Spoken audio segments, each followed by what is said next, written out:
आज की डेट में हर बच्चे का ख्वाब है कि उसकी एक बेहतर प्रकार की सम्मानित नौकरी लगे, विशेषकर वो आईएएस बने या अपने राज्य में पीसीएस बने।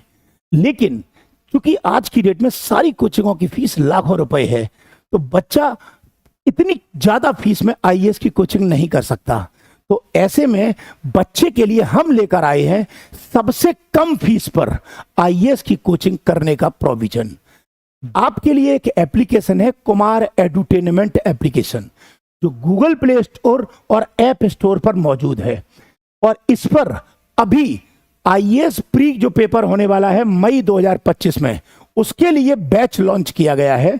मात्र 499 रुपए में लॉन्च किया गया था और उसकी फीस चूंकि 499 पूरे भारत में सबसे कम है।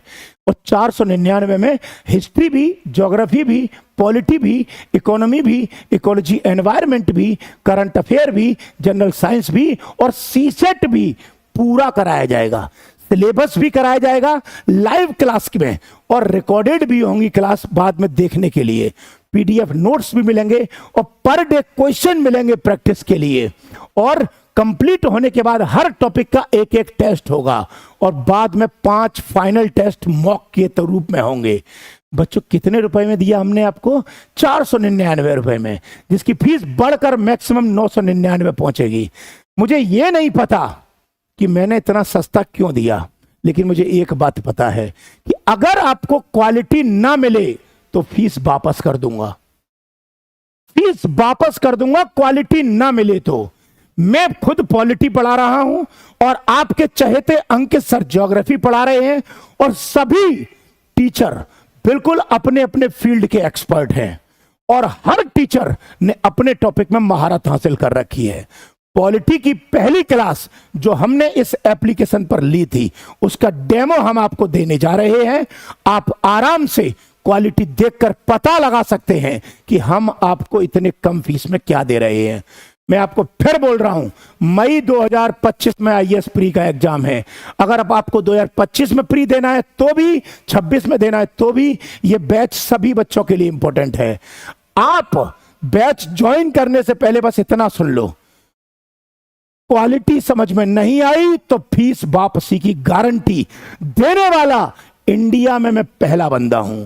ऑनलाइन यूट्यूब पर बोल रहा हूं, अगर नहीं क्वालिटी मिली तो फीस वापस करूंगा। मर्जी आपकी है, आप चाहो तो ज्वाइन करो, आप चाहो तो मत ज्वाइन करो। स्वतंत्र देश के स्वतंत्र नागरिक हैं आप, हमारी तरफ से आप पर कोई बाउंडेशन नहीं है। लेकिन क्वालिटी अच्छी लगे तो हम आपसे कहेंगे कृपया करके अपने साथियों को भी बताइएगा, ताकि वो लाखों रुपए जो अन्य जगहों पर देते हैं, वो लाखों रुपए उनके बच जाएं। क्योंकि पॉलिटी मैं भी पढ़ाता हूं और पॉलिटी दूसरे भी पढ़ाते हैं, आपको अंदाजा लग जाएगा कि कैसा पढ़ाता हूं। फीडबैक जरूर दीजिएगा कमेंट बॉक्स में। अगर बुरा पढ़ाता हूं ना तो गाली देकर जाओगे तो भी स्वीकार करूंगा। आप सभी इस डेमो क्लास को अवश्य देखें। आप सभी को मेरी तरफ से ढेर सारा प्यार। आप सभी प्यारे बच्चों को इस इंडियन पॉलिटी की क्लास में मेरी तरफ से प्यार भरा नमस्कार। प्यारे बच्चों, आज से हम इस बैच में इंडियन पॉलिटी एंड कॉन्स्टिट्यूशन प्रारंभ करने जा रहे हैं। तो कृपया करके एक बार सभी बच्चे लाइव जुड़ जाइए, ताकि मैं आप सभी से मुखातिब हो सकूं। और आप सभी एक बार बता दीजिए कि आप सभी को मेरी आवाज आ रही है या नहीं। आप सभी कैसे हैं, और आपके घर में मम्मी पापा दादा दादी और आपके भाईजन भाई बहन जितने भी हैं वो सभी कैसे हैं? मेरी तरफ से अपनी मम्मी पापा को चरण स्पर्श कहिएगा। आपको आवाज आ रही है? बहुत बढ़िया। चलिए देखिए, अब पहले तो समझते हैं। प्यारे बच्चों, मुझे वैसे मैं अपने नाम के बारे में क्या बताऊं, मैं शायद आपका बड़ा भाई हूं। मैं मानता हूं आपको सभी को भाई बहन, ठीक है। आप चूंकि मैं मानता हूं तो निश्चित रूप से आप भी मानते होंगे। अब आप बात करते हैं टॉपिक की। बच्चों, चाहे हम आईएएस के एग्जाम की बात करें जो यूपीएससी कंडक्ट कराती है, चाहे हम स्टेट सिविल सर्विसेज के एग्जाम की बात करें, है ना, हम एक बार पहले इंडियन पॉलिटी एंड कॉन्स्टिट्यूशन के सिलेबस को ठीक से समझ लेते हैं पहले एक बार। चलिए आ जाए। देखिए बच्चों, जब हम सिविल सर्विसेज एग्जाम की बात कर रहे हैं, सिविल सर्विसेज एग्जाम CSE कहते हैं। जिस साल आपको एग्जाम देना है, चाहे वो 2025 में देना हो, चाहे 2026 में देना हो, चाहे कुछ बच्चे ऐसे होंगे जो 12th पास आउट हों या आगे के लिए प्लान कर रहे हों, चाहे 2027 में देना हो या जब भी देना हो, सामान्यतः इंडियन पॉलिटी और कॉन्स्टिट्यूशन का सिलेबस लगभग एक जैसा है। क्लियर है? आ जाए। अब इसमें हम बात करते हैं दो लेवल पर। भारत में सिविल सर्विसेज एग्जाम सामान्यतः 2 स्तर पर होते हैं। आराम से आप लोग अब कमेंट बंद करो, पहले समझो, फिर मैं आपसे पूछूंगा कहीं कोई डाउट तो नहीं है। पहले आप समझो आराम से। आप सभी को गुड इवनिंग, सभी को गुड मॉर्निंग, सभी को गुड आफ्टरनून, सभी को नमस्कार, सभी को सलाम वालेकुम।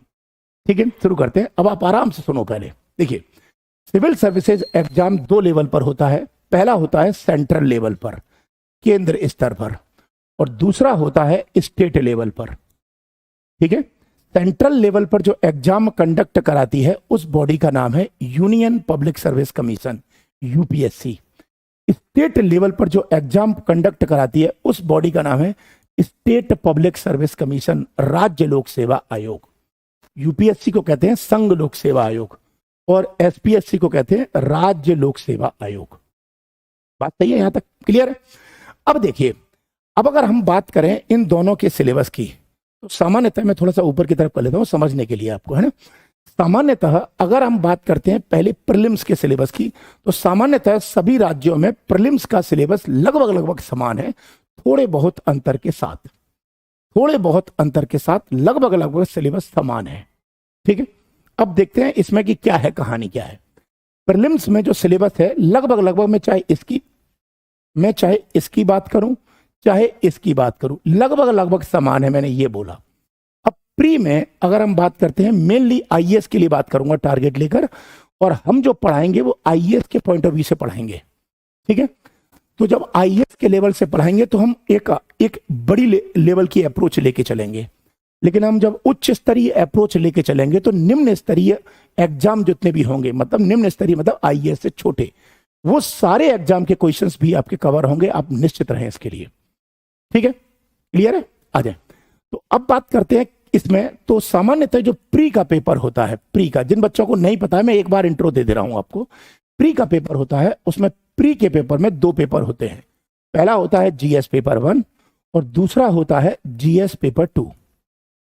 तो मेरे प्यारे बच्चों, GS पेपर 2 को CSET कहते हैं, सिविल सर्विसेज एप्टीट्यूड टेस्ट कहते हैं।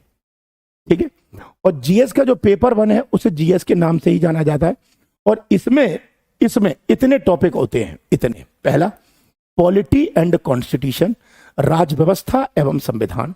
दूसरा, इंडियन इकोनॉमी, भारतीय अर्थव्यवस्था, शॉर्ट में लिख देता हूं क्योंकि आराम से समझा सकूंगा। ठीक है, नेक्स्ट, हिस्ट्री, ठीक है, इतिहास। इसमें ancient history, medieval history, modern history तीनों शामिल हैं। साथ ही इसमें आर्ट एंड कल्चर भी शामिल है। ठीक है, मेनली। फिर आता है ज्योग्राफी, भूगोल। फिर आता है इकोलॉजी एंड एनवायरनमेंट। फिर आता है जनरल साइंस, सामान्य विज्ञान। और फिर आता है करंट अफेयर्स, समसामयिक मुद्दे। अब आपको हम ये समझाते हैं पहले कि हम बात कर रहे हैं इसमें, तो GS का ये सिलेबस है जिसमें सामान्यतः 7 टॉपिक हैं, और CSET का ये सिलेबस है जिसमें पूरा का सिलेबस आपको लगभग पता है। क्लियर है?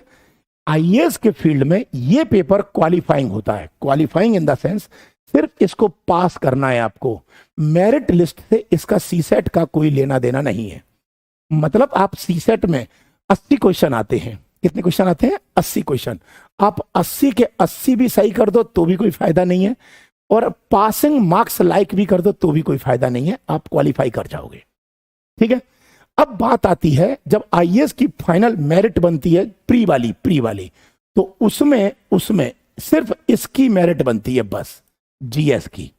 मतलब मान लो, सपोज करो, टोटल IAS की वैकेंसी निकली, सपोज कीजिए टोटल IAS की वैकेंसी निकली एक एग्जाम्पल से 1000, मान लो मैंने राउंड फिगर में 1000 वैकेंसी ले ली, 1000 वैकेंसी निकली, तो इसमें आप करीब अंदाज से 12.5 का गुणा करो, 12.5 का गुणा करो आप। ठीक है, 12.5 का गुणा करोगे तो निकलेगा 12,500, करीब करीब 12,500 के आसपास, थोड़ा बहुत इधर उधर कर लो, 12,000 13,000 के आसपास बच्चे प्री क्वालिफाई करेंगे। मतलब जो बच्चे प्री क्वालिफाई करेंगे उनकी संख्या ये होगी ऑन एन एवरेज। अब 12,500 बच्चों की जो जीएस में सबसे अच्छा स्कोर करेंगे उनको यूपीएससी मेंस के लिए बुला लेगी, उनको यूपीएससी मेंस के लिए बुला लेगी। बात समझ में आई आपको या नहीं आई? पॉइंट क्लियर हुआ? टोटल जितनी वैकेंसी है उसमें 12,500, मतलब 12.5 का गुणा कर दो, 12-13 के आसपास, मतलब 12,500 के आसपास, 12,000 13,000 13,500 यूपीएससी मेंस के लिए बुलाएगी। मतलब वो प्री क्वालिफाई करेंगे। अब वो बच्चे कौन होंगे? जिनका प्री में जीएस में स्कोर हाई लेवल पर होगा, वो बच्चे प्री क्वालिफाई कर जाएंगे। ठीक है, मैं एक बार समझा दे रहा हूं आपको ताकि आपको समझ में आ जाए, मुझे समझाने में आसानी हो जाए। फिर क्लियर है यहां तक? और इसमें नेगेटिव मार्किंग भी होगी यहां पर। मतलब नेगेटिव मार्किंग का मतलब है अगर आपने 3 क्वेश्चन सही किए और एक क्वेश्चन ऑन एन एवरेज गलत कर दिया तो आपके एक क्वेश्चन का नंबर कट जाएगा। 1/3 नेगेटिव मार्किंग है यहां पर। क्लियर है यहां तक? क्लियर है यहां तक? सही है।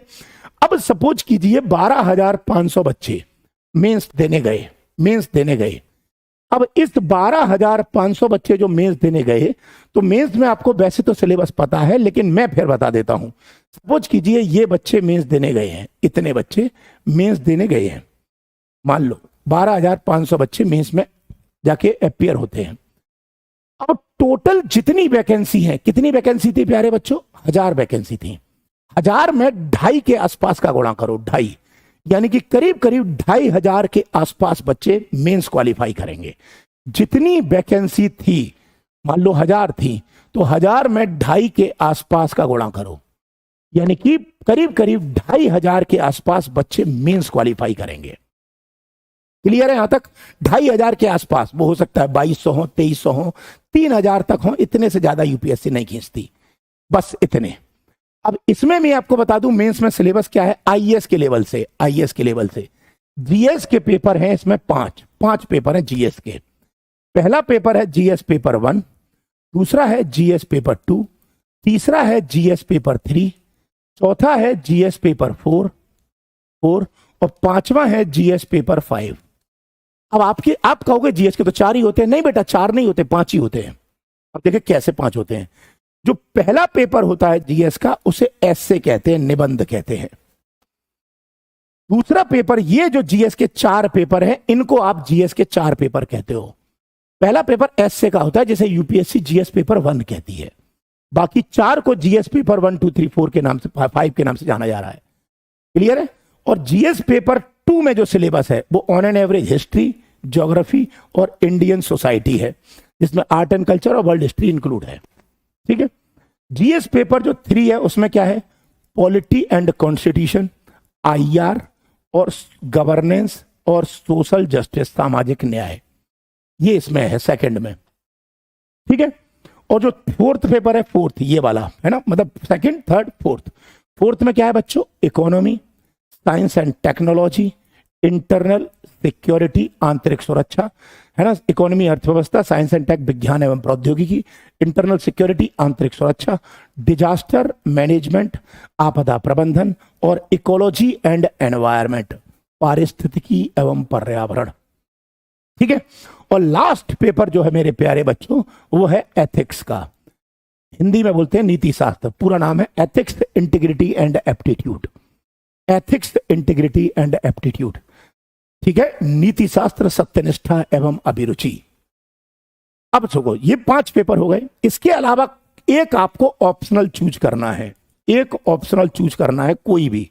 और जो सब्जेक्ट आप ऑप्शनल में चूज करोगे उसके 2 पेपर होंगे, paper 1 and paper 2।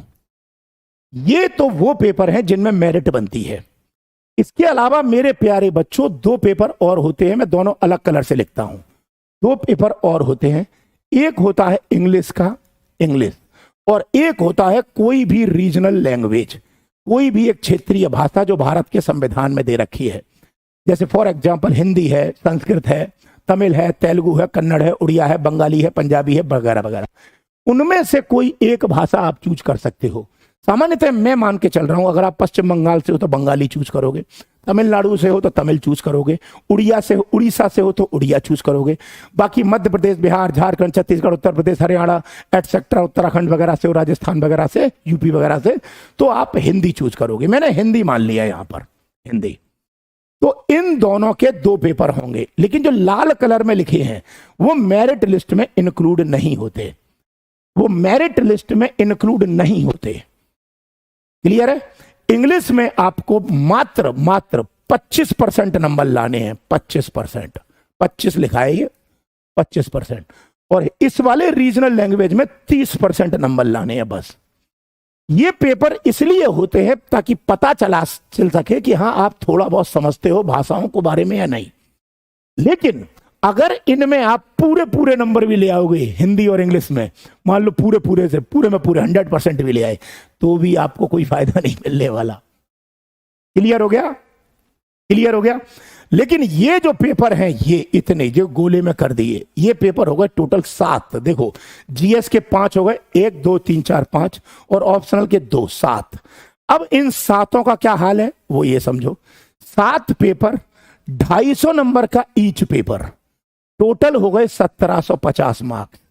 In 1750 marks का पेपर होगा, मेरिट बनेगी।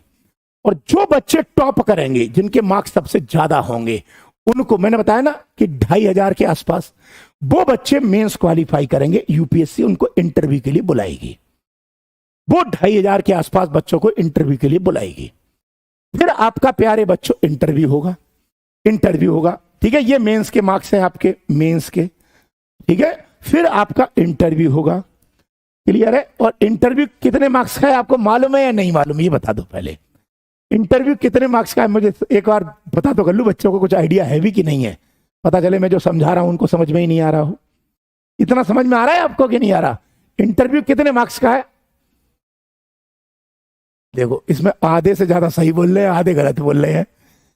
देखो, एक लिख रहा है 300, मतलब बहुत सारे लिख रहे हैं 300, 250, 275। मेरे प्यारे बच्चों, इंटरव्यू जो होता है वो 275 नंबर का होता है।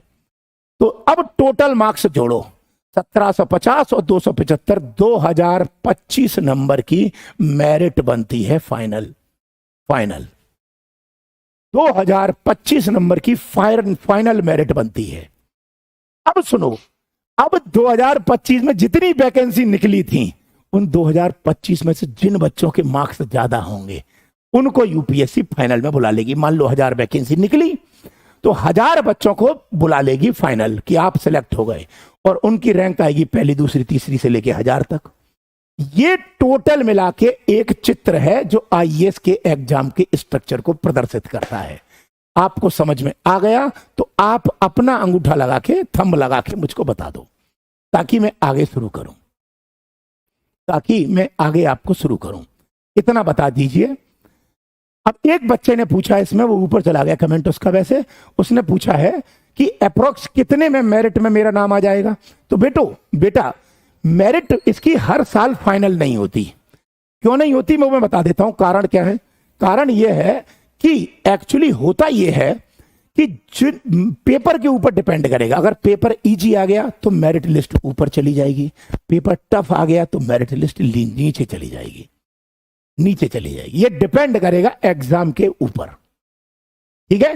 अब अगर सीधी सी बात है, पेपर टफ आएगा तो सबके लिए आएगा, पेपर इजी आएगा तो सबके लिए आएगा, कोई फर्क नहीं पड़ता इसमें। सीधी बात है, टफ आएगा तो मेरे लिए भी है, तुम्हारे लिए भी है, इजी आएगा तो मेरे लिए भी है, तुम्हारे लिए भी। फर्क क्या पड़ता है? बात समझ में आ गई? बस हमको करना क्या है, हमको घबराना नहीं है। पेपर कैसा भी आए, आप अपने सिलेबस को ध्यान में रखकर अप्रोच लेके चलो, आपको दिक्कत नहीं आएगी कहीं भी। सीधी सी फॉर्मूला है यहां पर। अब हम आते हैं पॉलिटी पर। यह स्ट्रक्चर समझ में आ गया होगा। अब देखो पॉलिटी पर, पॉलिटी समझते हैं। देखिए, पॉलिटी जो है, पॉलिटी एंड कॉन्स्टिट्यूशन, ये जीएस के इस पेपर में भी है, थर्ड पेपर जो है उसमें भी है पॉलिटी एंड कॉन्स्टिट्यूशन के नाम से। और जरा प्री वाले में आ जाओ। प्री वाले में वो पॉलिटी है, वो ये दे रखी है, देखो, पॉलिटी एंड कॉन्स्टिट्यूशन के नाम से। और मैं यहां जो स्टार्ट करने जा रहा हूं वो पॉलिटी एंड कॉन्स्टिट्यूशन स्टार्ट करने जा रहा हूं।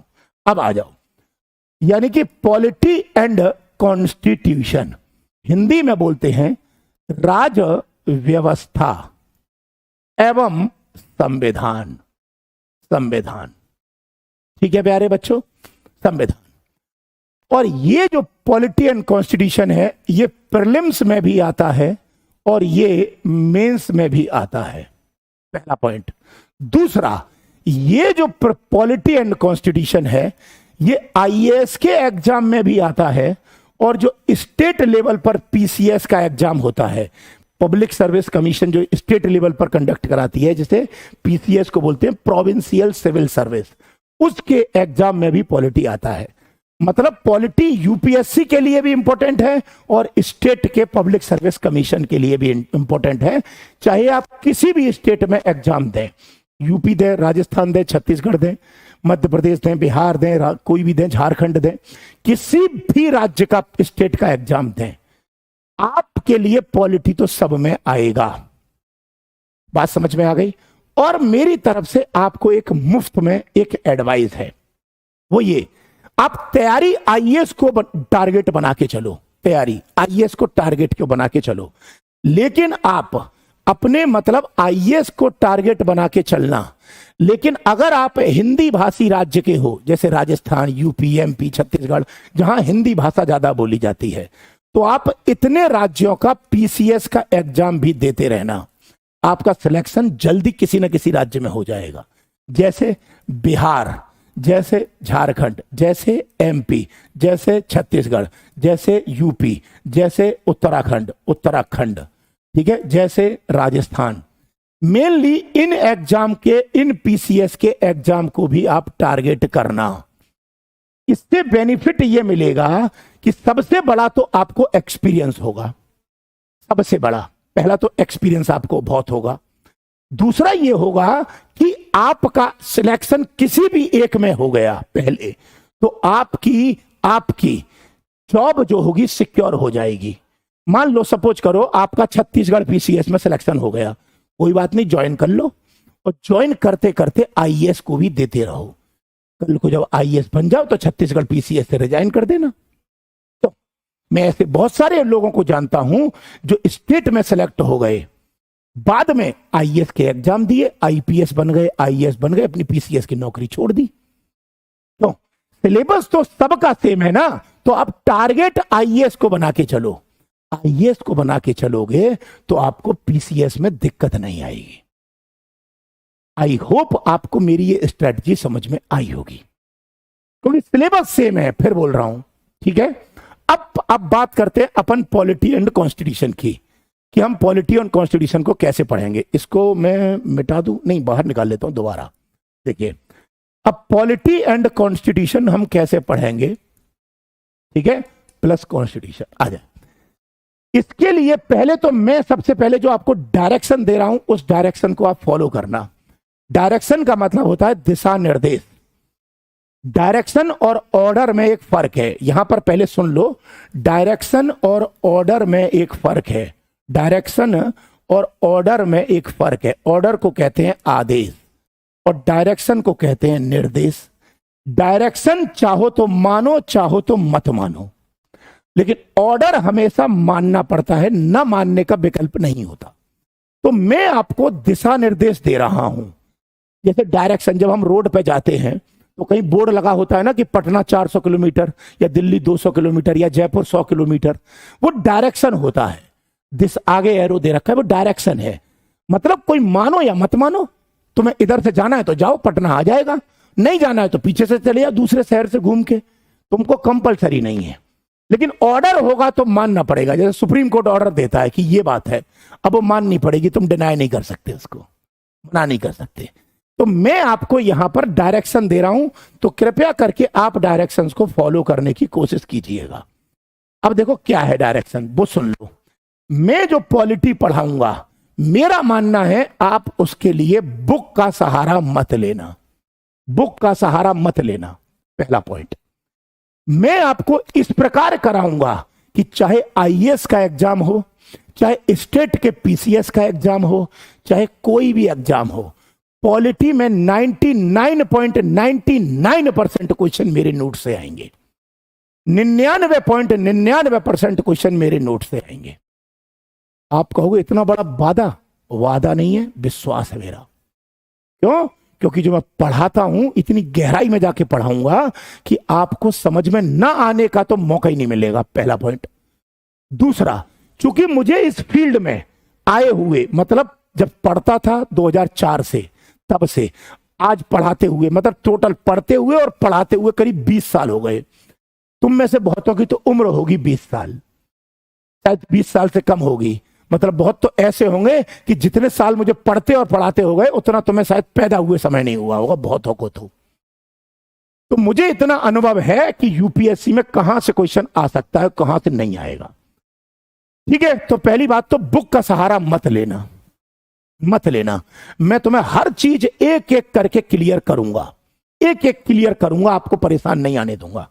अभी आपको सब बताऊंगा, टेंशन मत लो, पहला पॉइंट। दूसरा, मैं इसमें नोट्स जो होंगे, नोट्स जो होंगे वो लिखवाऊंगा भी आवश्यकता अनुसार, लिखवाऊंगा भी, और पीडीएफ में भी दूंगा आवश्यकता अनुसार। अब आप कहोगे मतलब क्लास में लिखवाओगे भी और पीडीएफ भी दोगे, हां, लेकिन मैं डबल बर्डन नहीं डालूंगा आप पे। मतलब इसका क्या हुआ, मतलब ये हुआ कि सपोज करो मैंने ये लिखवाया और ये पीडीएफ नोट्स दे दिए, लेकिन दोनों में एक ही चीज है, तो तुम ये भी पढ़ोगे, ये भी पढ़ोगे, इससे तुम पर बर्डन पड़ेगा, बर्डन। तो मैं क्या करूंगा आपको बताऊं, मैं जहां पर लिखवाने की जरूरत होगी, मान लो 5 पॉइंट हैं, 5, तो 5 में मुझे लगता है 3 को लिखवाना चाहिए तो 3 लिखवाऊंगा, और जहां मुझे लगता है कि इन 2 पॉइंटों के लिए पीडीएफ दे देनी चाहिए तो मैं वहां पीडीएफ दूंगा। मतलब मैं वो नोट्स दूंगा जहां लिखवाने की जरूरत नहीं होगी, और जहां लिखवाने की जरूरत होगी वहां नोट्स नहीं दूंगा पीडीएफ में। क्योंकि बच्चे बहुत सारे मुझे मानते हैं, तो जो मानते हैं तो मैंने लिखवा भी दिया और नोट्स भी दे दिए, तो बच्चा बेचारा कंफ्यूज हो जाएगा। बच्चा कहेगा इसे पढ़ूं, बच्चा कहेगा इसे पढ़ूं, और इसके चक्कर में बच्चे कंफ्यूजन में पड़े जाएंगे। इसलिए मैं ये काम नहीं करने वाला। क्लियर हो गया होगा आपको। दूसरा यहां तक नोट्स की बात क्लियर हो गई आपको, बुक की बात क्लियर हो गई आपको, 2 पॉइंट। दूसरा, ये जो बैच है ये बाइलिंगुअल है मेरे प्यारे बच्चों, बाइलिंगुअल है। मतलब ये हुआ बाइलिंगुअल का, ये द्विभाषीय बैच है, द्विभाषीय। इसका मतलब ये हुआ कि मैं इंग्लिश और हिंदी दोनों में कराऊंगा, इंग्लिश और हिंदी दोनों में कराऊंगा।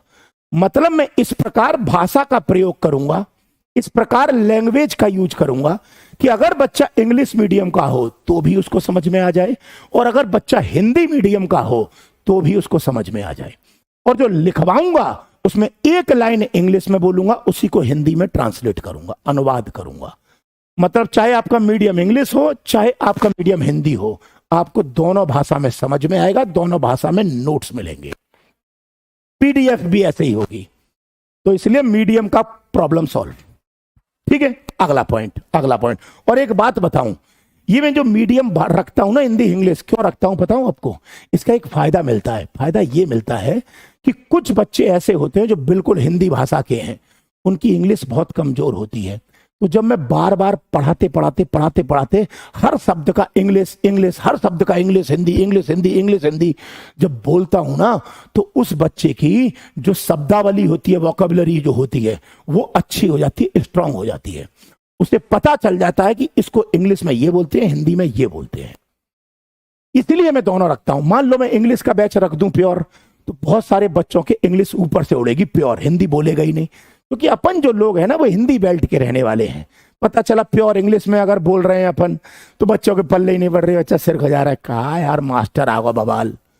समझ में आया। इसलिए हम इसको मिक्स करते हैं जानबूझ के। प्योर हिंदी रखेंगे तो दिक्कत, प्योर इंग्लिश रखेंगे तो दिक्कत, क्योंकि हमको फाइट उन लोगों से करनी है जो पहले से तैयारी कर रहे हैं।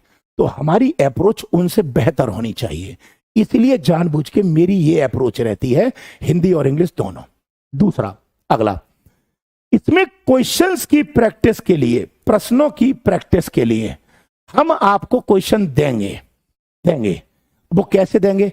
सपोज कीजिए मैंने आज जो पढ़ाया उससे रिलेटेड जितने भी पॉसिबल क्वेश्चंस बन सकते हैं, या जितने लास्ट ईयर में आए होंगे, ठीक है, उन क्वेश्चंस को मैं अपलोड करूंगा यहीं पर।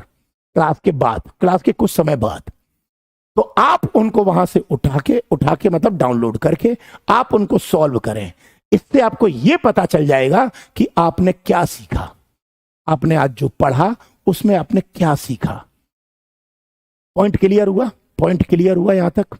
ठीक है, पर डे। और जिस दिन पॉलिटी कंप्लीट होगी, पॉलिटी, उस दिन मैं पॉलिटी के लास्ट में 2 टेस्ट पेपर करा दूंगा, फाइनल 100 क्वेश्चन के, 100 क्वेश्चन के 2 टेस्ट पेपर करा दूंगा, जिससे आपको एंड में एनालिसिस करने का मौका मिलेगा कि आपने इतना सही किया, इतना नहीं किया। क्लियर है? क्लियर है? इतना बता दो पहले यहां तक सभी बच्चों के कमेंट्स को पढ़ना पॉसिबल नहीं है, लेकिन मैं फिर भी जिन बच्चों के कमेंट्स पढ़ पा रहा हूं तो मैं समझ पा रहा हूं कि आपको समझ में आ रहा है। एक बच्चा है कोई किंग कॉन्ग करके, क्या कहां से है पता नहीं भैया मेरे को, चाइना वाइना से तो नहीं हो भाई तुम कि किंग कॉन्ग है, ऐसे डरा देते हैं नॉर्थ कोरिया के नाम वाप रख के तुम यार।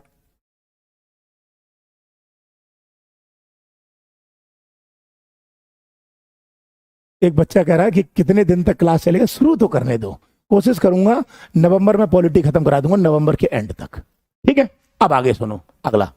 देखिए, मैं इस बैच को वैसे तो ये बैच जो है प्रीलिम्स को टारगेट करके डिजाइन किया गया है, लेकिन मैं इस प्रकार कराऊंगा कि आपके प्री के क्वेश्चंस भी और आपके मेंस के क्वेश्चन भी, क्योंकि अप्रोच तो दोनों में ही सेम है, कॉन्सेप्ट तो दोनों में ही सेम है।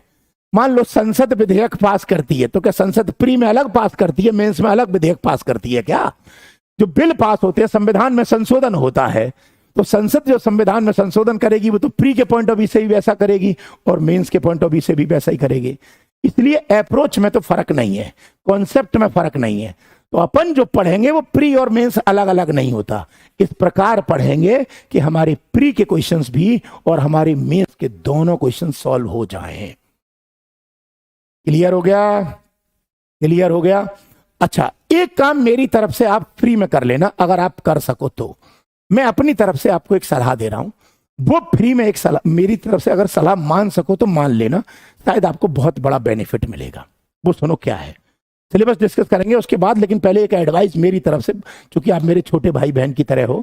मैं जहां तक जानता हूं सभी मुझसे छोटे ही होंगे एज में, क्योंकि मेरी उम्र 42 साल है। इस 29 तारीख को 29 अक्टूबर को मैं 42 ईयर का हो जाऊंगा। लगभग 2/3 से ज्यादा की जिंदगी जी चुका हूं, थोड़ी बहुत बची है वो जी रहा हूं, है ना? तो लगभग तुम सब मुझसे छोटे हो। अब मैं तुम कहोगे बड़ा भी हूं एक आध मुझसे, तो मुझसे लगता है बड़ा नहीं होगा कोई। बड़ा तो इसलिए नहीं होगा कि बड़ा होता तो अटेम्प्ट खत्म हो गए होते आपके, है ना? तो मैं जहां तक समझता हूं बड़ा तो कोई नहीं होगा, इसलिए मैं सबको छोटा मान रहा हूं। बात समझ में आ रही है पहली तो आपको?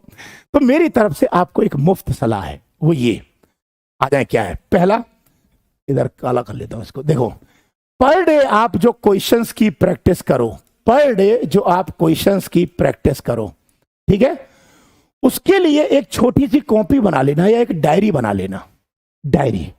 और उस डायरी में पर डे क्या लिखा करना वो सुनो। पर डे डायरी में ये लिखा करना, मान लो सपोज करो आपने 10 क्वेश्चन सॉल्व किए, 10 क्वेश्चन सॉल्व किए और 10 में आपके 6 क्वेश्चन सही हो गए। शुरुआत में होगा कि 1 आध 2 4 गलत होंगे, नो डाउट होता है यार, वो मेरे भी साथ भी होता था, तुम्हारे साथ भी होता था, इसमें क्या दिक्कत है?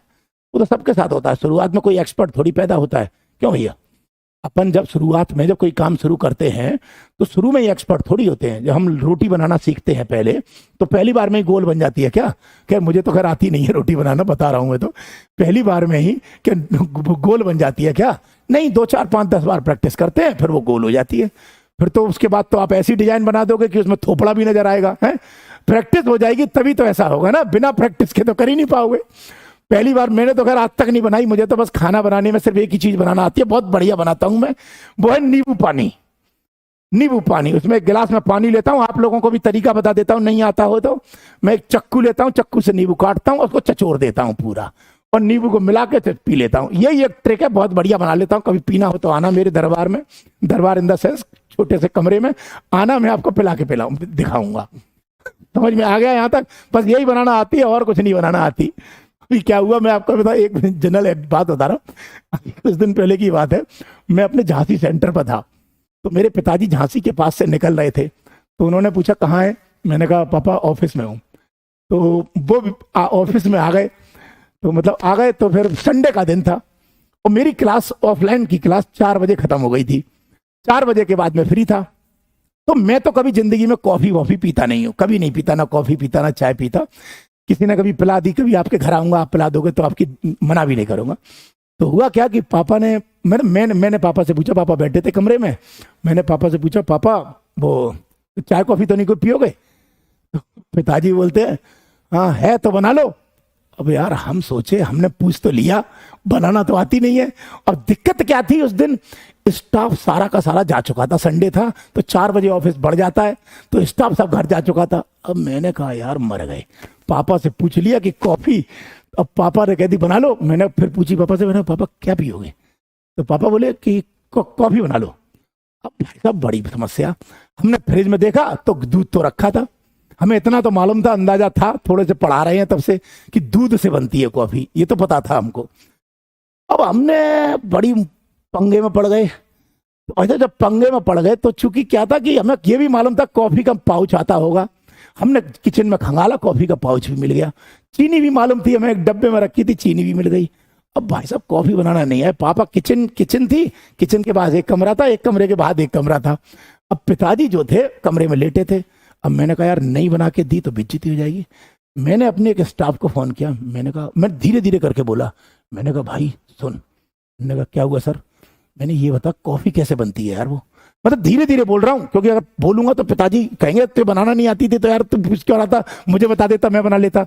पापा को बनाना आती है लेकिन मैं पिताजी से कह नहीं सकता ना आप बना लो, क्योंकि यार फादर है यार, इतना पाल पोस के बड़ा किया है, इतना हमको खड़ा कर दिया, यही बहुत बड़ी बात है यार, हम तो उनकी जिंदगी भर शुक्रगुजार रहेंगे।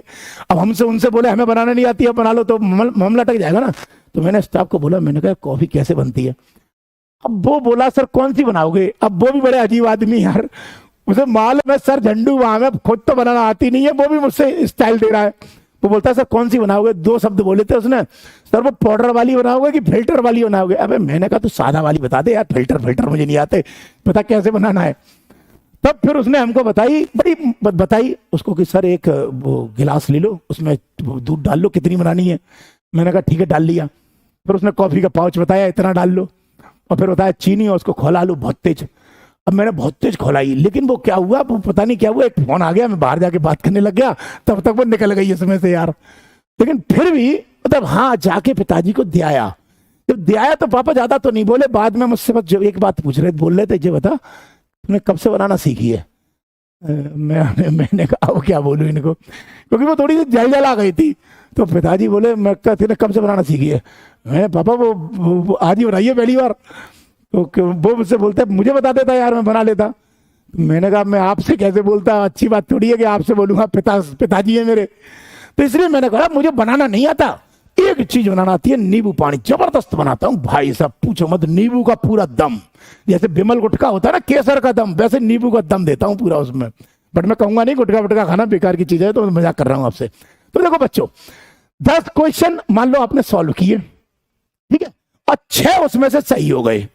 अब जो 4 क्वेश्चन गलत हो गए वो अपनी उस डायरी पर लिखना कि 4 क्वेश्चन गलत क्यों हुए, अपनी उस डायरी पर लिखना कि 4 क्वेश्चन गलत क्यों हुए।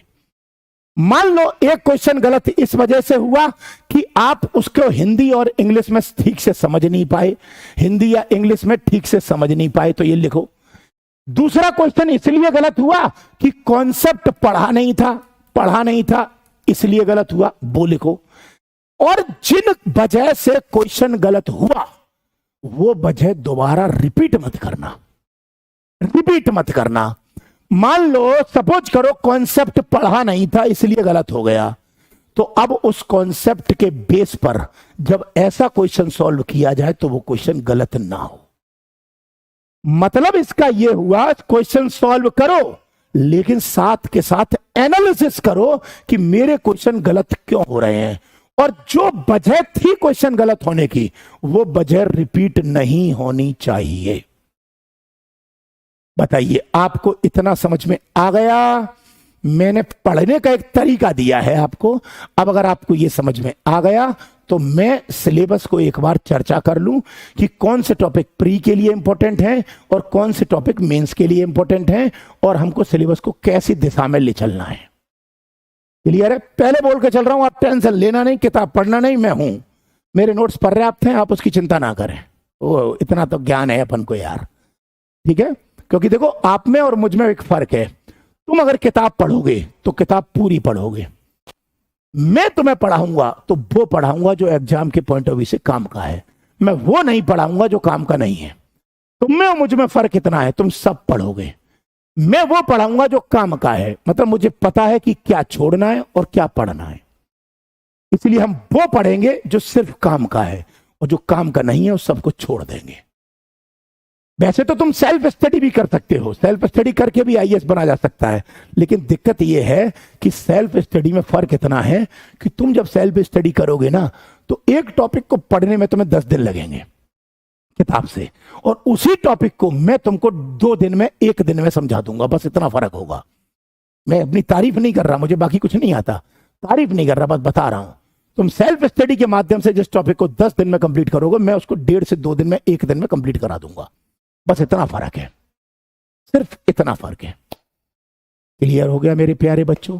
आपको यहां तक क्लियर है? ये अब समझा देता हूं, जो ये पॉलिटी स्टार्ट कर रहा हूं मैं, देखिए आप बताऊं पहले, फिर भी हम इस ऐप को, जो कुमार एडुटेनमेंट जो आपकी ऐप है, इस ऐप को करीब करीब दिसंबर के महीने में लॉन्च की थी 2023 में। आप लोगों के प्यार से तो पहली ऐप यहां तक आई है, इसके लिए तो पहली बात तो मैं आपको सर झुकाकर शुक्रिया अदा करता हूं, क्योंकि आप लोगों ने हम पर इतना विश्वास किया। मैं वादा करता हूं कि पहला तो ये कि ये जो आपको प्रीलिम्स का हमने बैच दिया है, ये भले ही प्रीलिम्स का है लेकिन अप्रोच मेंस की भी होगी, इसलिए आप इस बात के लिए टेंशन फ्री रहें कि हमने आपसे सबसे कम पैसे लिए, पूरे भारत में सबसे कम पैसे पे हम ही पढ़ाते हैं और कोई नहीं पढ़ाता। आईएएस की तैयारी करने के लिए किसी भी बड़ी से बड़ी कोचिंग, छोटी से छोटी कोचिंग में चले जाए, लाखों रुपए लेते हैं, लेकिन हमने तो 100-500 रुपए में ही तुमको दे दिया। तो कोई भी बच्चा अपने माइंड में 1% भी ये ख्याल मत लाना कि पैसा कम है तो क्वालिटी भी कम होगी, नहीं मेरे प्यारे बच्चों, तुम्हें अपने आप अंदाजा लग जाएगा क्वालिटी क्या दूंगा। कलेजा निकाल के रख दूंगा आपके सामने, और मैं नहीं, मेरी पूरी टीम निकाल के रख देगी।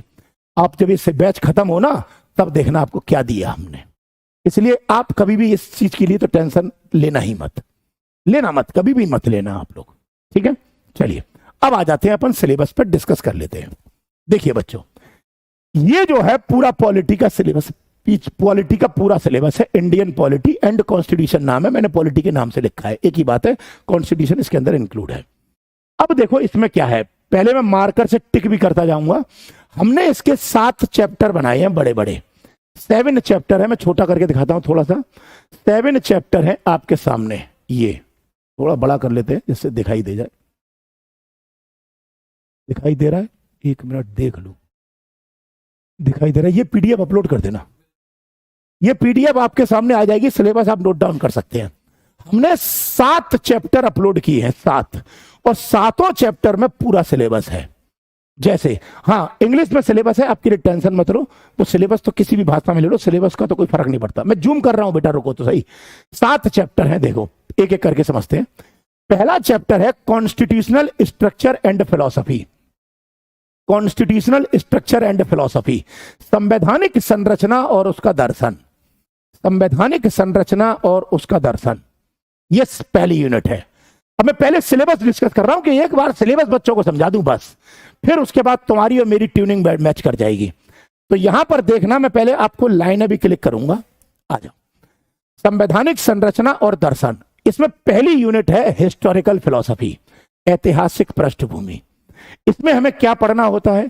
इसमें जो अंग्रेजों के टाइम पे कानून बने थे, 1773 के रेगुलेटिंग एक्ट से लेकर 1947 के 1947 के भारत स्वतंत्रता अधिनियम तक, इंडियन इंडिपेंडेंस एक्ट 1947 तक। और अब सुनो, ये जो चैप्टर है ये वाला, मैं फिर लिख रहा हूं, कलर अलग कर देता हूं, रुको। ये जो चैप्टर है ये प्री के लिए ज्यादा इंपॉर्टेंट है, मैं लिख बताऊंगा सारे के सारे, ये प्री के लिए ज्यादा इंपॉर्टेंट है। क्लियर कर रहा हूं पहले सिलेबस कि कौन सा प्री के लिए है, कौन सा मेंस के लिए है, जिससे हम उसी हिसाब से लेके चलेंगे।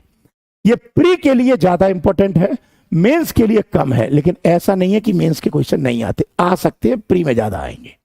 दूसरा, कॉन्स्टिट्यूशनल बैकग्राउंड, संवैधानिक पृष्ठभूमि। संवैधानिक पृष्ठभूमि, इसमें यह पढ़ते हैं कि भारत का संविधान कैसे बना, भारत की संविधान सभा क्या थी और संविधान सभा ने संविधान कैसे बनाया। ठीक है, यह क्वेश्चन पेपर चैप्टर जो है वो प्री के लिए ज्यादा इंपॉर्टेंट है, और विशेषकर राज्यों के पीसीएस के लिए ज्यादा है, पीसीएस के लिए ज्यादा है। आईएएस में क्वेश्चन आते हैं बट कम आते हैं। कुछ बच्चे कह रहे हैं हिंदी में नहीं है सिलेबस, बेटा हिंदी में जरूरत नहीं है ना, सिलेबस को याद थोड़ी करना होता है, वो तो मैं बोलते बोलते याद करा दूंगा अभी आपको, यार काहे टेंशन ले रहे हो, मैं सबको हिंदी में बोल रहा हूं, पूरा चिंता मत करो आप। एक मिनट रुकना, एक मिनट रुकना आप जरा, है ना।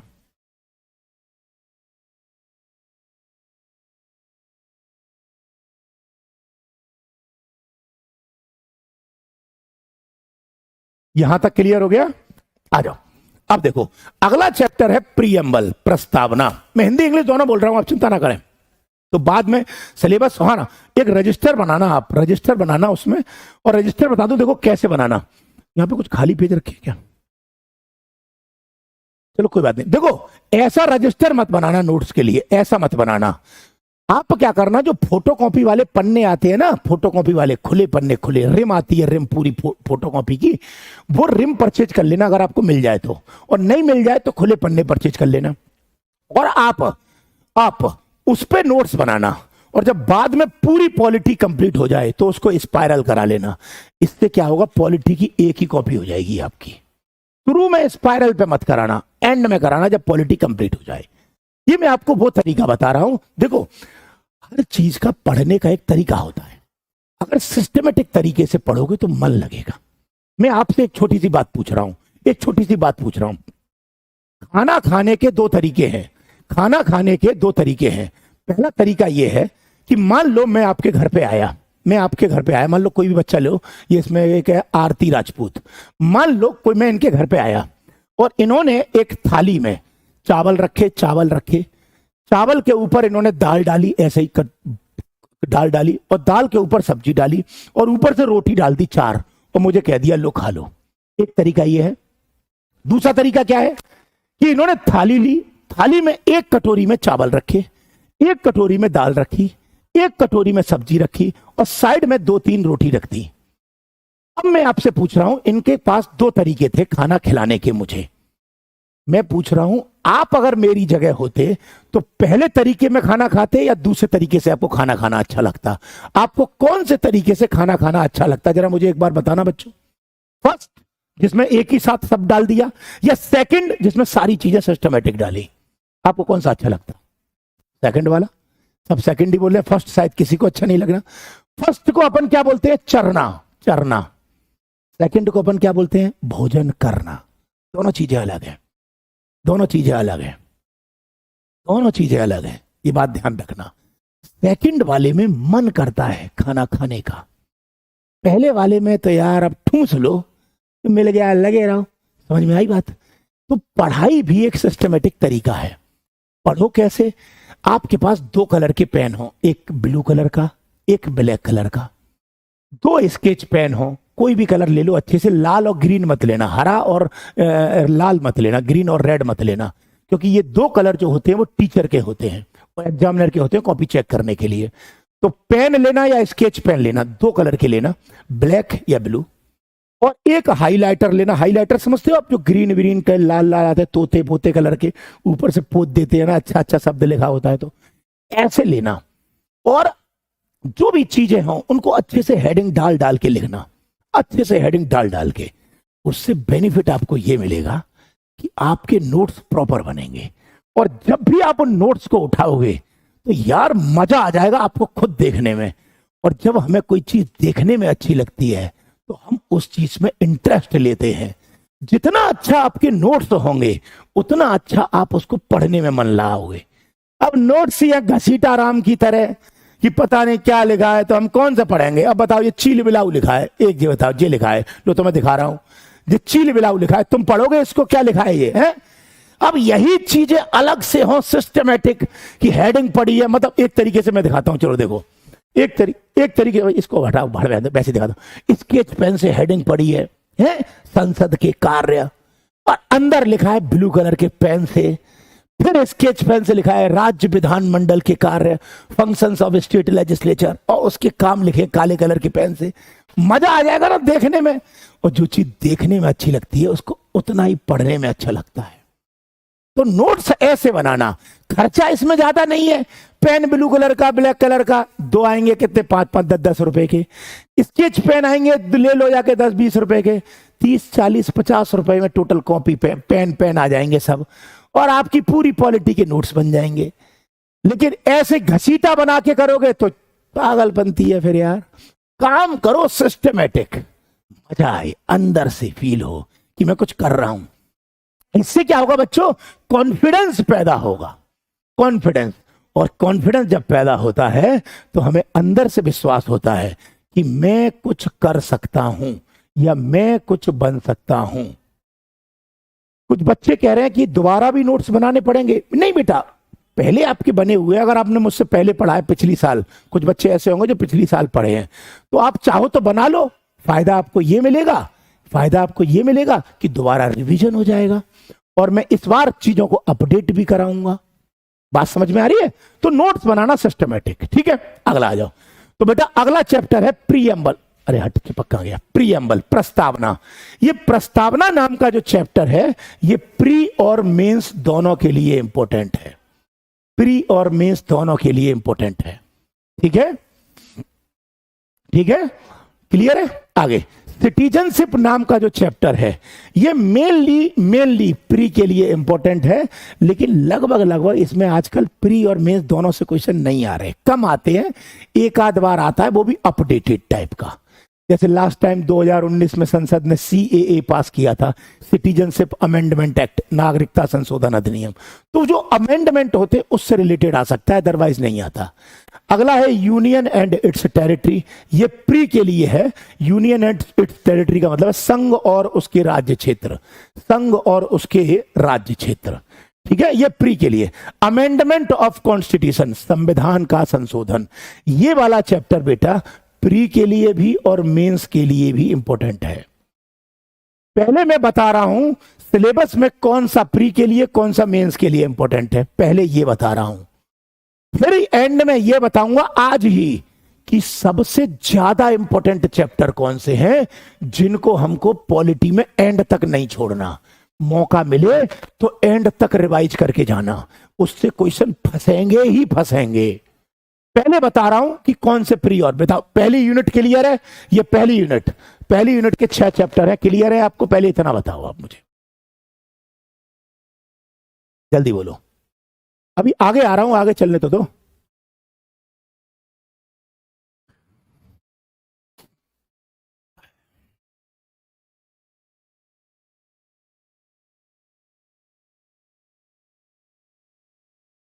बहुत बढ़िया, बहुत बढ़िया, डन डन डन, सब बढ़िया।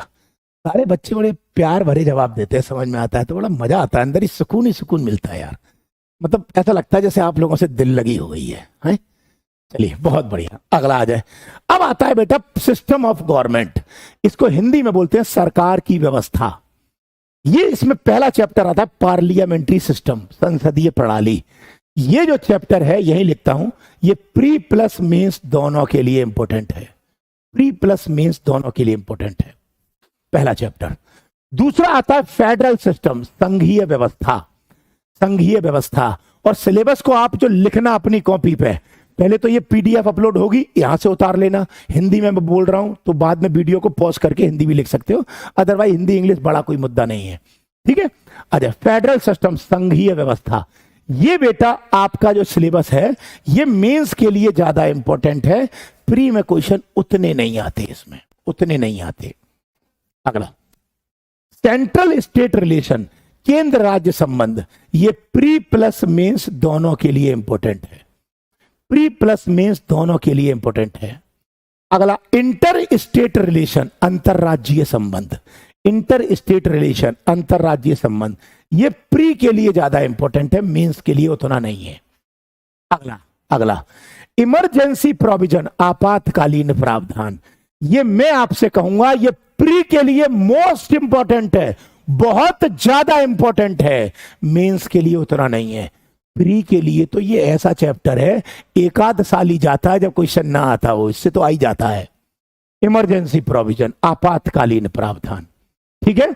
अब इधर तीसरी यूनिट है राइट्स इश्यूज, हिंदी में बोलते हैं अधिकार संबंधी मुद्दे, अधिकार संबंधी मुद्दे। इसमें पहला आता है फंडामेंटल राइट, मौलिक अधिकार।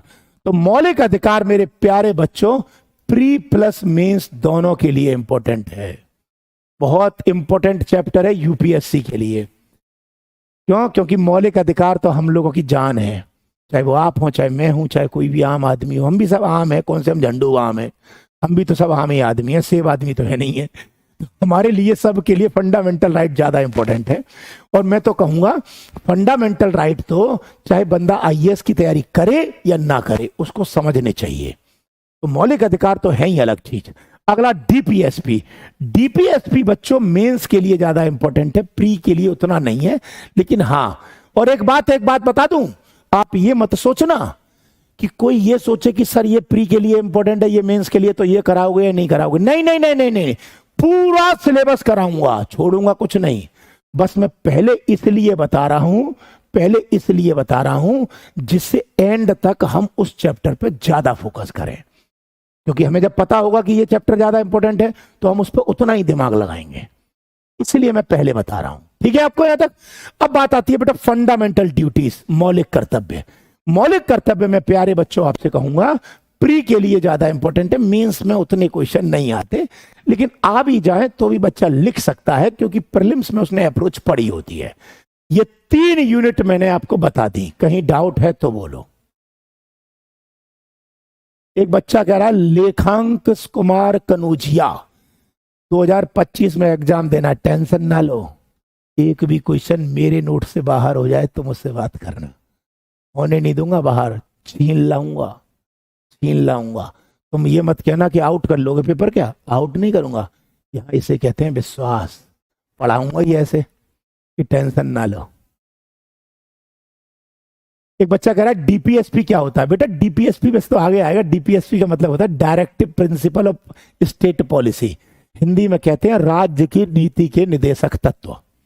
ठीक है, अगला आ जाओ। यहां तक क्लियर है? आप मैं हट जा रहा हूं, बाद में यहां से पॉज करके आप इसको प्री मेंस जो लिखा है वो आप क्लियर कर लेना अपने नोट्स के बगल में। सिलेबस जो अपनी कॉपी पर लिखो, मान लो पहले पन्ने पर लिखोगे, कहीं ना कहीं तो लिखोगे नोट्स बनाते समय, तो यहां पे सिलेबस लिखना, और मैं बता दूंगा सिलेबस नोट कैसे करना। तो ब्रैकेट में P+M या MP, ओनली M या ओनली P लिख लेना आप पहले, तो इससे आपको एंड तक फायदा मिलेगा। ठीक है, अगला चले। यहां तक क्लियर हो गया? अब मैं इसको हटाऊंगा, हटेगा कैसे जी यार? हाँ आ जाओ, अब इसको ऊपर करते हैं। अब आती है ये 3 यूनिट फिर, ठीक है, आ जाए 3 यूनिट ये वाली,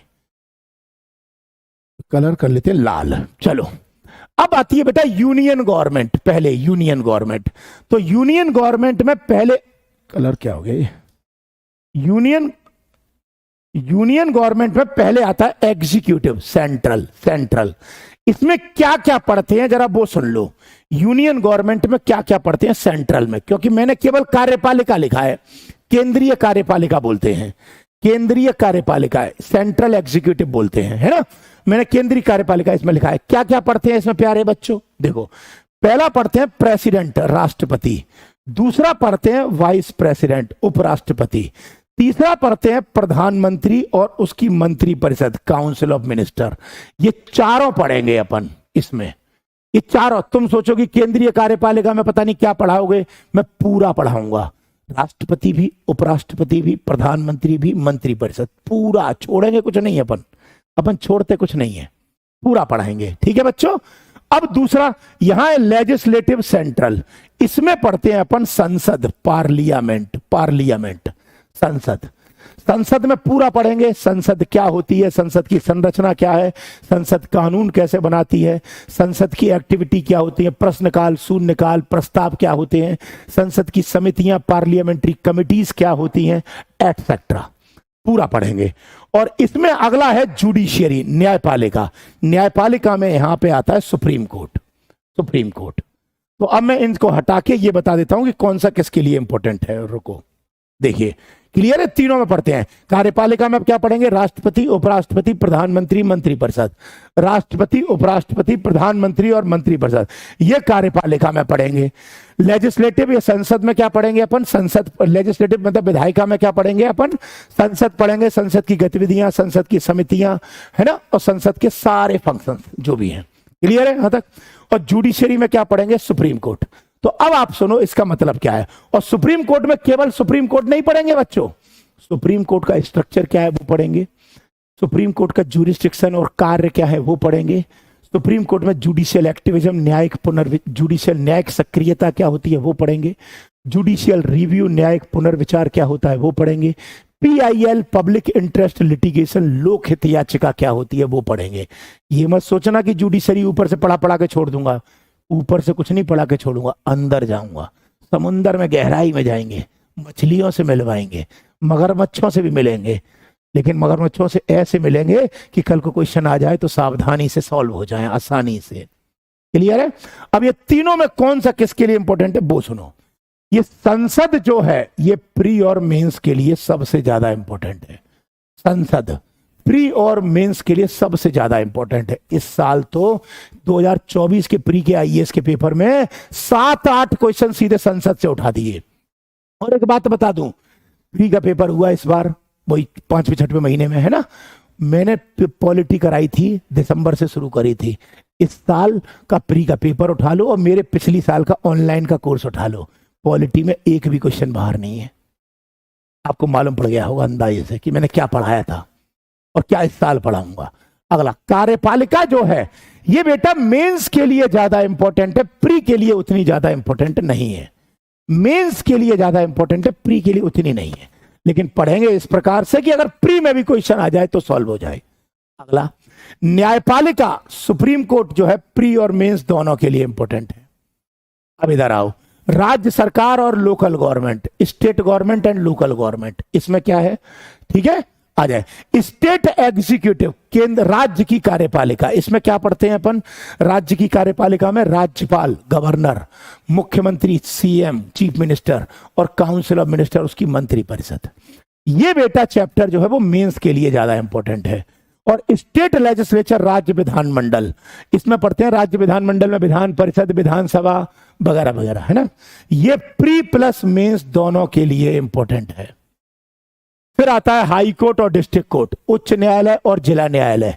उच्च न्यायालय तो मैं आपकी जानकारी के लिए बता दूं, जो डिस्ट्रिक्ट कोर्ट है ये UPSC के लिए ज्यादा इंपॉर्टेंट चैप्टर नहीं है, ना ही PCS के लिए। इसमें क्वेश्चन नहीं आता, ना प्री में ना मेंस में, लेकिन अपन फिर भी पढ़ेंगे ताकि क्वेश्चन आ जाए तो छूटे नहीं।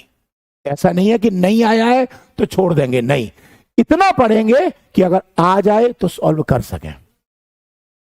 क्लियर हो गया? और हाई कोर्ट जो है ये वाला, ये बेटा प्री के लिए प्लस मेंस दोनों के लिए इंपॉर्टेंट है। क्लियर है यहां तक? अगला है पंचायती राज। पंचायती राज तो प्री प्लस मेंस दोनों के लिए मोस्ट मोस्ट मोस्ट इंपॉर्टेंट है, सबसे ज्यादा इंपॉर्टेंट है, क्योंकि UPSC ने पॉलिटी के सिलेबस में पंचायती राज को सबसे ज्यादा खोला है। पंचायती राज जो पंचायतें होती हैं वो, अब म्युनिसिपैलिटी, नगर पालिकाएं जो हैं वो प्री प्लस मेंस दोनों के लिए इंपॉर्टेंट है। ठीक है बच्चों, यहां पर म्युनिसिपैलिटीज की स्पेलिंग गलत लिखी है, XAM एक्स्ट्रा लिख गया है, वो आप उसे हटा देना, वो टाइपिंग की थोड़ी सी एरर है और कोई दिक्कत नहीं है। ठीक है, बाकी म्युनिसिपैलिटीज का मतलब होता है नगर पालिकाएं, जैसे नगर निगम, नगर पालिका परिषद, है ना, नगर पंचायत होती हैं वो। ये मैंने यहां तक बता दिया। अगला आता है एक्स्ट्रा कॉन्स्टिट्यूशनल बॉडीज, हिंदी में कहते हैं गैर संवैधानिक निकाय। गैर संवैधानिक निकाय, गैर संवैधानिक निकाय। अब अगला थोड़ा सा क्लियर कर दूं, इधर है गैर संवैधानिक निकाय और इधर है संवैधानिक निकाय, कॉन्स्टिट्यूशनल बॉडीज और एक्स्ट्रा कॉन्स्टिट्यूशनल बॉडीज। तो पहले दोनों को अंतर समझ लो। कॉन्स्टिट्यूशनल बॉडीज, ये वाली बॉडीज, कॉन्स्टिट्यूशनल बॉडीज वो होती हैं जिनका वर्णन भारत के संविधान के किसी अनुच्छेद में किया गया है, भारत के संविधान के किसी न किसी अनुच्छेद में किया गया है, उसे कॉन्स्टिट्यूशनल बॉडीज कहते हैं। और एक्स्ट्रा कॉन्स्टिट्यूशनल बॉडीज उसे कहते हैं, हिंदी में कहते हैं गैर संवैधानिक निकाय। गैर संवैधानिक निकाय। ठीक है, इसी को हिंदी में कहते हैं संविधानेतर निकाय। निकाय, ठीक है, जो संविधान में है वो संवैधानिक निकाय, जो संविधान में नहीं है वो गैर संवैधानिक या संवैधानेतर निकाय। और ये पूरा पूरा पूरा बॉडी ज्यादातर प्री के लिए इंपॉर्टेंट है सारे। और अगला आता है extra constitutional body, sorry constitutional body, संवैधानिक निकाय। ये भी प्री के लिए ज्यादा इंपॉर्टेंट है, मेंस के लिए नहीं, मेंस के लिए नहीं है। क्लियर है? कुछ बच्चों को कॉन्स्टिट्यूशनल और एक्स्ट्रा कॉन्स्टिट्यूशनल में कंफ्यूजन होगा, मैं अभी क्लियर कर दूंगा, बट आपको सिलेबस क्लियर हो गया। कॉन्स्टिट्यूशनल बॉडीज वो जो संविधान में दी हैं, ठीक है, संविधान के किसी न किसी अनुच्छेद में है, उन्हें संवैधानिक कहते हैं। जिनका बर्डन संविधान में नहीं है उन्हें एक्स्ट्रा कॉन्स्टिट्यूशनल कहते हैं। मैं आगे क्लियर कर दे रहा हूं, लेकिन ध्यान रखना संवैधानिक निकाय ये भी प्री के लिए ज्यादा इंपॉर्टेंट है और एक्स्ट्रा कॉन्स्टिट्यूशनल बॉडीज ये भी प्री के लिए ज्यादा इंपॉर्टेंट है। आप बताइए सिलेबस क्लियर हो गया? लेकिन अपन इन दोनों बॉडी को भी ऐसे पढ़ेंगे कि अगर मेंस में क्वेश्चन आए तो हम मेंस के भी क्वेश्चंस को सॉल्व कर सकें। अब बताओ सिलेबस आपको क्लियर है? फिर मैं ये constitutional extra constitutional bodies clear कर दे रहा हूं जिससे डाउट ना हो आपको। एक बच्चा कह रहा है कि पॉलिटी से क्वेश्चन कितने आते हैं? हर साल आईएएस के एग्जाम में 18, 17, 15, 20, 25 तक भी क्वेश्चन आए हैं। मतलब ऑन एन एवरेज मान लो 15 से 20% तक आते हैं, और मेंस में तो 5-6 क्वेश्चन ऑटोमेटिकली मिलेंगे ही मिलेंगे। क्लियर है? सबको क्लियर है? बहुत बढ़िया। अच्छा, कुछ बच्चों ये कह रहे हैं सीआईसी वगैरह का मतलब क्या? बेटा मैं बता रहा हूं, टेंशन मत लो, मैं बता रहा हूं आपको, इन सब का मतलब बता रहा हूं, आप चिंता ना करें, यहां तक क्लियर है। एक बच्चा कह रहा है बीएनएस कब पढ़ाएंगे, भारतीय न्याय संहिता। बेटा ये पॉलिटी के सिलेबस में नहीं आता, ये सरकार के द्वारा नया कानून बनाया गया है जो लोगों को दंड देने के लिए है। ये पॉलिटी के सिलेबस में ना आता, ये लॉ के एग्जाम के लिए इंपॉर्टेंट है। आपको इसकी आवश्यकता नहीं है मेरे प्यारे बच्चों। बाद में तुम जरूर कहोगे कि बीएनएस पर चर्चा कर दीजिए, तो मैं निश्चित रूप से कर दूंगा, आप परेशान ना हो। चले अब आ जाते हैं अपन लौट के वहीं पे दोबारा। एक बार ये संवैधानिक सिलेबस देखो क्लियर कर दिया, अब ये बस कॉन्स्टिट्यूशनल बॉडीज और एक्स्ट्रा कॉन्स्टिट्यूशनल बॉडीज क्लियर करनी है, वो बता रहा हूं। आ जाओ, खोलो, देखिए अब यहां पर क्या है, क्लियर कर दे रहा हूं आपको कि जो गवर्नमेंट की बॉडी होती है वो मेरे प्यारे बच्चों दो प्रकार की होती हैं। कलर तो मोटा का पतला कर लेते हैं। दो प्रकार की, एक होती है संवैधानिक निकाय, इंग्लिश में बोलते हैं कॉन्स्टिट्यूशनल बॉडीज। मतलब ऐसी बॉडी जिनका वर्णन भारत के संविधान के किसी न किसी अनुच्छेद में किया गया है। उदाहरण के लिए जैसे कौन सी बॉडी है, आ जाए जिनका वर्णन संविधान में किया है। जैसे पहला अनुच्छेद 76 आर्टिकल 76 में है अटॉर्नी जनरल, हिंदी में कहते हैं महान्यायवादी। ये संविधान में है तो संवैधानिक निकाय है। अगला अनुच्छेद 148 में है CAG, comptroller and auditor general, नियंत्रक एवं महालेखा परीक्षक। ठीक है। अगला है 280 में है फाइनेंस कमीशन, वित्त आयोग, ये कॉन्स्टिट्यूशनल बॉडीज हैं। ठीक है। अगला है 315 में पब्लिक सर्विस कमीशन, लोक सेवा आयोग। और लोक सेवा आयोग 3 प्रकार का होता है। पहला यूपीएससी, संघ लोक सेवा आयोग, दूसरा एसपीएससी, राज्य लोक सेवा आयोग, और तीसरा joint state public service commission, संयुक्त राज्य लोक सेवा आयोग। समझ में आई बात नहीं आई? और फिर 315 के बाद है 324 में इलेक्शन कमीशन, निर्वाचन आयोग। थोड़ा सा ऊपर कर लेते हैं बच्चों, अभी सिलेबस को डिस्कस कर लेते हैं। आज अपन क्लास प्रॉपर स्टार्ट करेंगे कल, क्योंकि मैं सिलेबस को इसलिए अच्छे से समझा रहा हूं आपको कि ताकि बच्चों को कहीं डाउट नहीं हो, सारी चीजें क्लियर हो, है ना। अगला 324 के बाद है, एक मिनट, 338, फिर 338 ए, फिर 338 बी। तो बेटा 338 में है नेशनल शेड्यूल कास्ट कमीशन, 338 ए में है नेशनल शेड्यूल ट्राइब कमीशन, और 338 बी में है नेशनल बैकवर्ड क्लास कमीशन, पिछड़ा वर्ग आयोग। ये सभी बॉडी चूंकि संविधान के किसी न किसी अनुच्छेद में है, इसीलिए इनको संवैधानिक निकाय कहते हैं। क्लियर हो गया आपको? क्लियर हो गया? एक बॉडी और है, वैसे एक बॉडी और है, वो यही मेंशन कर देता हूं, वो लेकिन राज्य के लेवल पर है। अनुच्छेद 165 में, जैसे केंद्र में अटॉर्नी जनरल होता है ना, अनुच्छेद 165 में एडवोकेट जनरल भी है। हिंदी में कहते हैं राज्य का महाधिवक्ता, धिवक्ता। ये सब कॉन्स्टिट्यूशनल बॉडीज हैं, संवैधानिक निकाय हैं, क्योंकि संविधान में इनका बर्डन है। अब मेरे प्यारे बच्चों, ये मैंने संवैधानिक बॉडी बता दी, इसके अलावा मैं हट जा रहा हूं, बाद में आप चाहे तो यहां से ड्रॉ कर सकते हैं। ठीक है? एक बच्चा पूछ रहा है बिहार के एसआई में क्वेश्चन बनेगा। मैं आईएएस की गारंटी दे रहा हूं, तुम दरोगा की बात कर रहे हो। मैं पढ़ा इस लेवल से रहा हूं, नीचे के तो छोड़ो, वो तो सब निकल गए। आ जाए अगला। अब बेटा देखो, ये दूसरी बॉडी होती है, क्योंकि ये सारी बॉडी संविधान में है, इसलिए इनको संवैधानिक निकाय कहते हैं। और जो संविधान में नहीं है उनको एक्स्ट्रा कॉन्स्टिट्यूशनल बॉडी कहते हैं। एक्स्ट्रा कॉन्स्टिट्यूशनल बॉडी, गैर संवैधानिक निकाय कहते हैं, संवैधानिक निकाय कहते हैं। ये वो बॉडी हिंदी में संविधानेतर भी कहते हैं, संविधानेतर निकाय भी कहते हैं। ये वो बॉडी होती है जिनका बर्डन संविधान में नहीं है, इसीलिए गैर लिखा है, गैर। हिंदी में संविधानेतर का मतलब संविधान के इतर, संविधान के बाहर। ठीक है? और ये संवैधानिक के बाहर होती हैं, वो बॉडी दो प्रकार की होती हैं।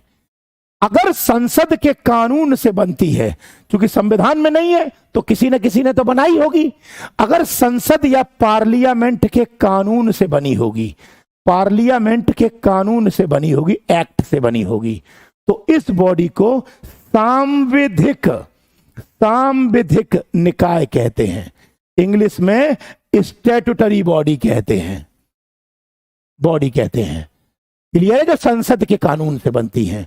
और दूसरा एग्जीक्यूटिव बॉडी होती है। एग्जीक्यूटिव बॉडी को हिंदी में कार्यकारी निकाय कहते हैं। ये वो बॉडी होती है जो राष्ट्रपति के आदेश से बनती है। यानी कि गैर संवैधानिक निकाय दो प्रकार के हैं, संसद के कानून से बने तो सांविधिक निकाय, या वैधानिक निकाय भी कह सकते हो, वैधानिक। ठीक है? और राष्ट्रपति के आदेश से बने तो कार्यकारी निकाय। ठीक है? और इसका एग्जाम्पल ले लो। अब देखो, मान लो संसद के कानून से क्या बनी, जैसे नेशनल ह्यूमन राइट कमीशन, राष्ट्रीय मानवाधिकार आयोग, सेंट्रल इंफॉर्मेशन कमीशन, केंद्रीय सूचना आयोग। ठीक है? सीवीसी, सेंट्रल विजिलेंस कमीशन, केंद्रीय सतर्कता आयोग। ठीक है? अगला ये मेन है जो संसद के कानून से बनी। और राष्ट्रपति के आदेश से क्या बनी, जैसे CBI, central bureau of investigation, केंद्रीय अन्वेषण ब्यूरो है। दूसरा नीति आयोग, नीति आयोग का फुल फॉर्म है प्यारे बच्चों, national institution of transforming India आयोग।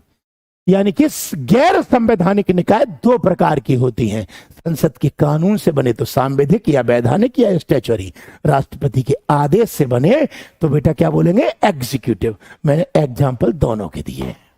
इनका कोई अनुच्छेद नहीं होता क्योंकि संविधान में इनका वर्णन नहीं है। ये पूरी बॉडी जो है वो प्री के लिए ज्यादा इंपॉर्टेंट है। आप बता दीजिए, आपको सिलेबस का एनालिसिस समझ में आ गया या नहीं आया? मैंने जो सिलेबस की पीडीएफ आपको दी है वो पूरा सिलेबस कवर करेंगे अपन, छोड़ेंगे कुछ नहीं। हिंदी इंग्लिश दोनों में कवर करेंगे। मैंने पूरा बताया है आपको स्ट्रक्चर, छोड़ूंगा कुछ नहीं। और इतना पढ़ने के बाद कोई बच्चा ये कहे कि प्रश्न फंसेगा तो सुनो, रिकॉर्ड कर लो।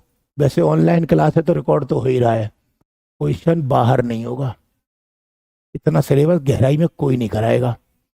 सोचो, एक बात बताऊं, केवल पॉलिटी मैंने इतने एनालिसिस किया है खोल के, कसम से बोल रहा हूं, किसी माई के लाल ने दूध नहीं पिया। तो इतने कम पैसे में इतना गहराई में सिलेबस करा दें। मैं केवल आपको इतने कम पैसे फीस ले रहा हूं, उसमें से पता है, उसमें से 18% तो जीएसटी कट के आएगा पहला, 7.5 से 8% एप्लीकेशन का सर्वर कॉस्ट है वो कट के आएगा, ठीक है। उसके अलावा 30% इनकम टैक्स चला जाएगा। इसके अलावा मुझे सोचना क्या बचेगा। उसके बाद स्टूडियो मैनेजमेंट पूरा स्टाफ सब लगा रहा हूं, फिर उसके बाद मुझे क्या बचता होगा आप अंदाजा लगाना। मैं क्यों पढ़ा रहा हूं आपको, पता है क्यों पढ़ा रहा हूं? सिर्फ एक ही वजह है। बहुत बार ऐसा होता था कि मेरे पास पढ़ने के लिए पैसे नहीं होते थे तो मैं मजबूर हो जाता था। मैं नहीं चाहता कि मेरी जैसी मजबूरी कभी किसी इंसान की मजबूरी बने। बस सिर्फ यही कारण है कि इतने कम पैसे में पढ़ा देता हूं, नहीं तो कोई नहीं पढ़ाएगा। आपने मेरे सिलेबस के एनालिसिस को ही देख लिया होगा कि मैंने सिलेबस कितना गहराई में समझाया है। सोचो, सिर्फ सिलेबस समझाया है, क्लास शुरू नहीं करी। जब सिलेबस आपको इतना समझा दिया मैंने गहराई में ले जाके, जब क्लास शुरू करूंगा तो क्या हाल करूंगा। एक एक टॉपिक गारंटी दे रहा हूं, समझ में ना आए, समझ में नहीं आए, जितने पैसे आपने दिए ना उतने वापस करूंगा, चाहे भले ही जीएसटी बीएसटी कितना भी कटा है पूरा सब दूंगा आपको वापस, भले ही नुकसान झेल जाऊं। पता है इतनी बड़ी बात क्यों बोल रहा हूं? क्योंकि विश्वास है कि समझ में नहीं आए ऐसा हो नहीं सकता, कलेजा निकाल के रख दूंगा। दुनिया में कोई टीचर नहीं बोल सकता इतनी बड़ी बात कि अगर समझ नहीं आए तो फीस वापस कर दूंगा। आजकल तो कोचिंगों में चले जाओ, 1.5-2 लाख रुपए लेते हैं, समझ में आए नहीं आए अपनी ऐसी तैसी करा ले बच्चा। समझ में आ गया होगा आपको, क्लियर है? आज चूंकि पहली क्लास है हमने डिस्कशन कर लिया है, आप अपनी कॉपी बना लो अब आराम से। एक ब्लैक पेन, एक ब्लू पेन, एक ब्लैक कलर का स्केच पेन, एक ब्लू कलर का स्केच पेन और एक तोता या पिंक कलर का हाइलाइटर लेके तैयार रखो। कल से अपन क्लास शुरू करेंगे। क्लियर है? क्लियर है? यहां तक अच्छे से करेंगे, बढ़िया से करेंगे, बहुत बढ़िया डिजाइन बना बना के लिखना, अच्छे से डायग्राम बना बना के समझाऊंगा आपको, बहुत जबरदस्त तरीके से नोट्स भी बनवा दूंगा, बिल्कुल प्रैक्टिस करा दूंगा आपको। एक भी क्वेश्चन समझ में नहीं आया ऐसा कैसे हो जाएगा यार? जब हम दिल से पढ़ेंगे, हम दिल से पढ़ाएंगे, आप दिल से पढ़ेंगे, सीधी बात है, इतना बेहतर पढ़ेंगे, अच्छा परफॉर्म करके आएंगे। क्लियर है? और हाँ, मैं आपसे कभी नहीं कहूंगा कि आप ऐसा कीजिए। अगर आपको हमारे द्वारा दी गई क्वालिटी अच्छी लगती है तो आप अपने दूसरे साथियों को भी बताइएगा, ताकि कम से कम हमारी जेब से पैसा ना लगे। हमें बचे ना बचे कोई फर्क नहीं है, लेकिन हमारी जेब से जब कभी जाता है ना, क्योंकि भैया इतने कम फीस है, कभी कभी तो हालात ऐसे हो जाते हैं कि कभी कभी खर्चे के पैसे नहीं निकलते। तो अपने दोस्तों को बताइएगा, क्योंकि कोई बच्चा आपके आसपास, आपके शहर में यार में कहीं भी रह रहा है और वो दूसरी कोचिंग में 1.5-2 लाख दे रहा है, तो उससे सिर्फ इतना कहना, तो एक काम कर, तूने 1.5-2 लाख कहीं भी दे रखे हैं, दे दे, तो एक बार सबसे कम पैसे में 100-200-500 रुपए तो फीस ही होती है, सब कुछ मिला लो तो, नहीं तो कितनी कम है, तो एक बार लेके देख ले। समझ में नहीं आए तो कुमार सर की हेल्पलाइन नंबर पे कॉल कर दियो, पैसे वापस ले लियो। एक बार कहना, कम से कम हमारे को पता तो चले, हमें खुद तो पता चले हम बच्चों को क्या दे रहे हैं। ठीक है? आई होप आपको समझ में आ गया होगा। अब मिलते हैं अपन कल सेम टाइम पर, तब तक के लिए आप सभी को बहुत सारा प्यार, जय हिंद। और सिलेबस को बिल्कुल लिख के रखना, कॉपी तैयार करके रखना, मटेरियल तैयार करके रखना। कल मिलूंगा, तब तक के लिए आप सभी को आई लव यू।